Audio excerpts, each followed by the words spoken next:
Le Venezuela annonce son retrait définitif de la Cour pénale internationale. La vice-présidente Delcy Rodriguez a accusé la CPI d'accumuler des dossiers pour soi-disant agresser les peuples du Sud global. Elle pense que la Cour pénale internationale s'est surtout occupée de pays africains et latino-américains alors qu'elle a moins poursuivi d'autres pays puissants. Elle estime donc que la justice internationale est utilisée de manière injuste, ce qui crée des inégalités entre les peuples et empêche certains pays de décider librement de leur avenir et de gérer leurs propres affaires. Le secrétaire d'État américain Marco Rubio s'est engagé à démanteler la CPI et a exhorté les autres pays à se joindre à cet effort.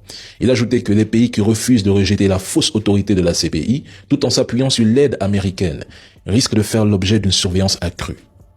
Mais pourquoi quand l'AES tient exactement le même discours et notifie son retrait de la CPI? Ce sont surtout des Africains qui s'y opposent et des médias français qui s'acharnent.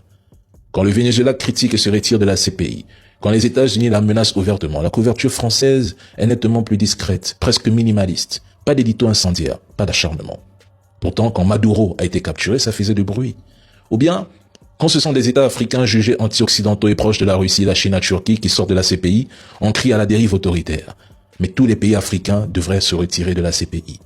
Et à ceux qui affirment que l'AES a pris une mauvaise décision, allez donc tenir le même discours aux États-Unis, qui menacent ouvertement de démanteler la CPI brique par brique et font pression sur les pays qui coopèrent avec elle pour qu'ils s'en éloignent.